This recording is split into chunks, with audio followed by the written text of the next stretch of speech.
O hindi po ba po kayo naglalagay ng ano mo dyan? Ate, paulit-ulit na lang tayo. Kaya lang kaaya-aya ito po yan. Kaya po lang kita pinag-ulit. Papaloader ko. Ito mga tricycle ito. Ito nakaharang naman. O ngayon po. Ito pabuwasan ko yan.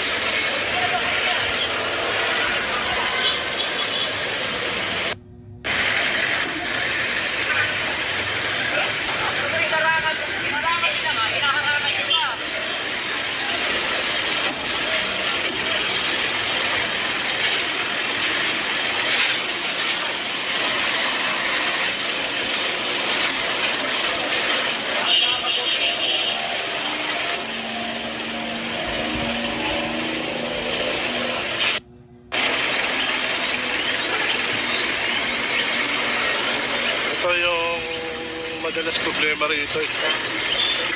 Talagang yung space sa harap ng mga junk shop, sinasakop nila. Pinaparadahan, tinatambakan ng basura, tinatambakan ng kung ano-ano. Ever since talaga, bihirang sumunod yung mga junk shop rito. Talagang matitigas ang ano nila. Ewan ko lang kung may mga permit yung mga junk shop rito. Pero madalas ito talaga yung problema. Kung ilang days lang hindi na-clearing, ayun na naman sila, nagbabalik na naman ng mga tambak-tambak, parada. Itong area na ito, mga kababayan, Road 10, ito din yung area na madalas nagbabiral dahil sa mga nangyayaring, alam nyo na, yung pag-traffic, kumarada yung truck mo, biglang nanakawan ng cellphone yung driver, nanakawan ng pyesa sa truck, yung truck na nasa traffic, yung mga nakakotse, inaagawan ng cellphone, pagbukas yung bintana. Ito, dito sa area na ito.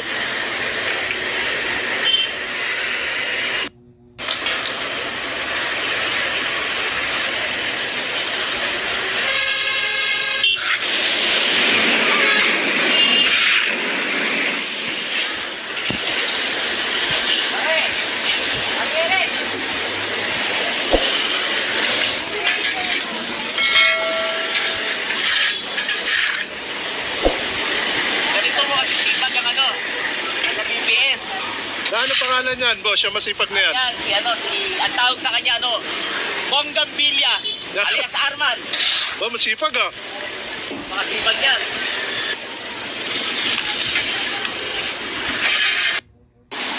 Ayan, tignan nyo. Ayun na naman yung mga sasakyan nila. Puro para-parada na naman. Parking na naman. Nagiging terminal na, counterflow. Halo-halo na rito sa Road 10.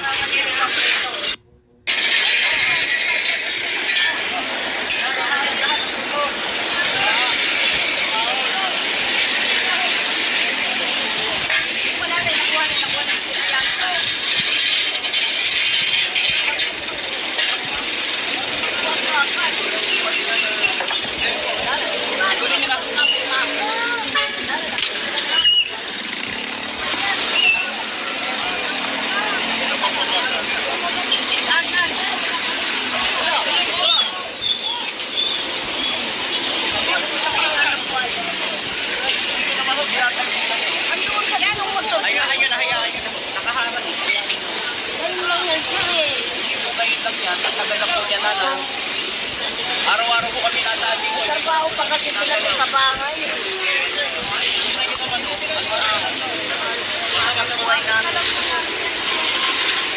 Saan ba dadalhin yan, Jen?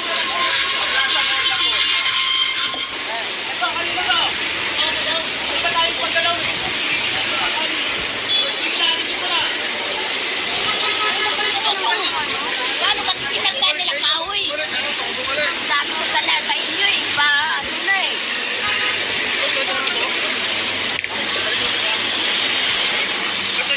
Sabi eh. So, tulungan mo muna, so.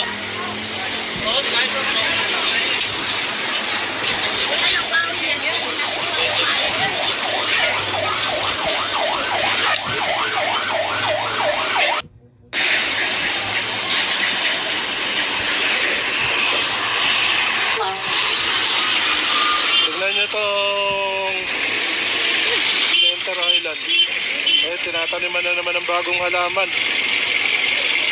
Sana magbabuyo ng mga nakatira dito.